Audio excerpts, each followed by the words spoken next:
আসসালামু আলাইকুম সবাইকে ওয়েটিং নিউজ ইউটিউব চ্যানেলটির পক্ষ থেকে স্বাগতম। আশা করছি আপনারা সবাই খুব ভালো আছেন। আপনারা যারা যারা ষষ্ঠ গণবিজ্ঞপ্তিতে চূড়ান্তভাবে সুপারিশ প্রাপ্ত হননি তাদের জন্য আজকের ভিডিওটি অনেক গুরুত্বপূর্ণ, কারণ তারা কিন্তু অধিক নম্বর থাকার পরেও এই ষষ্ঠ গণবিজ্ঞপ্তিতে চূড়ান্তভাবে সুপারিশ প্রাপ্ত হননি। কেন হননি আসলে এটা ধরাছোঁয়ার বাইরে, তাদের জন্য কিন্তু বিশেষ গণবিজ্ঞপ্তি প্রকাশের সম্ভাবনা খুবই বেশি। তাই বলবো আজকের ভিডিওটি সেই সম্বন্ধে আলোচনা করা হয়েছে। পুরো ভিডিওটি না টেনে সম্পূর্ণ দেখবেন এবং এই চ্যানেলে যদি আপনি নতুন দর্শক হন চ্যানেলটি এখনই সাবস্ক্রাইব করে দেন এবং আমাদের সাথে যুক্ত থাকুন, কারণ এনটিআরসি রিলেটেড শিক্ষা সংক্রান্ত বিভিন্ন তথ্য খবর এই চ্যানেলে আমরা সবার আগে দিয়ে থাকি। বিশেষ গণবিজ্ঞপ্তি দাবিতে আন্দোলনে যাচ্ছেন 17তম 18তম নিবন্ধনে উত্তীর্ণ আবেদন বঞ্চিতরা, এই শিরোনামে দ্য ডেইলি ক্যাম্পাস পত্রিকা প্রকাশিত হয়েছে, যেখানে লেখা আছে যে 17তম 18তম শিক্ষক নিবন্ধনে চূড়ান্তভাবে উত্তীর্ণ হয় গণবিজ্ঞপ্তিতে আবেদনের সুযোগ বঞ্চিতরা আন্দোলনে নামার ঘোষণা দিয়েছেন।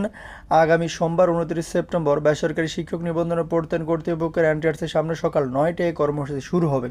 অর্থাৎ আগামীকাল সকাল 9টায় কিন্তু এনটিআরসির সামনে এই কর্মসূচি শুরু হবে। বিষয়টি নিশ্চিত করে আন্দোলন ডাক দেওয়া সমন্বয়কারীদের অন্যতম ইউসুফ ইমন বলেন, 17তম 18তম শিক্ষক নিবন্ধন পরীক্ষা উত্তীর্ণ সনদের মেয়াদ থাকলেও বয়স বৃদ্ধির কারণ থেকে একটি গণবিজ্ঞপ্তিতে আমাদের আবেদনের সুযোগ দেওয়া হয়নি। শিক্ষা মন্ত্রণালয়, আইন মন্ত্রণালয় এবং উচ্চ আদালতের নির্দেশনা থাকলেও আমাদের আবেদনের সুযোগ থেকে বঞ্চিত রয়েছে। সরকারের বিভিন্ন দপ্তরে ঘুরতে ঘুরতে আমরা ক্লান্ত। এই অবস্থায় নিরুপায় আবারও রাজপথে আন্দোলনকে বেছে নিয়েছেন আবেদন বঞ্চিতরা।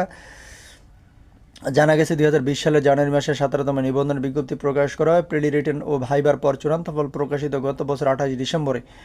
এক বছর একটি নিবন্ধন কার্যক্রম শেষ করতে প্রায় 4 বছর লেগেছে। এতে 17তম নিবন্ধনে 739 জনের বয়স শেষ হয়ে যায়। অন্যদিকে 18তম শিক্ষক নিবন্ধন সার্কুলার প্রকাশিত 2023 সালে 2 নভেম্বর।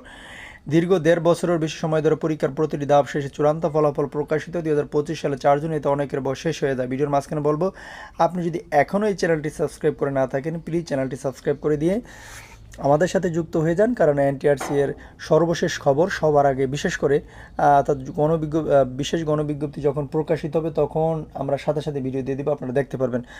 ভুক্তভোগী আবেদন বঞ্চিতরা বলছেন, এনটিআরসি যে সনদ দিয়েছে তার মেয়াদ 3 বছর থাকা সত্ত্বেও 17তম এবং 18তম নিবন্ধনধারী একবার গণবিজ্ঞপ্তিতে আবেদনের সুযোগ পায়নি। অথচ 1 থেকে 16তম নিবন্ধনের জন্য প্রকাশিত 4টি গণবিজ্ঞপ্তিতে বয়স ছাড় দেওয়া হয়েছিল, কিন্তু 17তম এবং 18তম নিবন্ধনধারীদের ক্ষেত্রে বয়সে ছাড় দেওয়া হয়নি।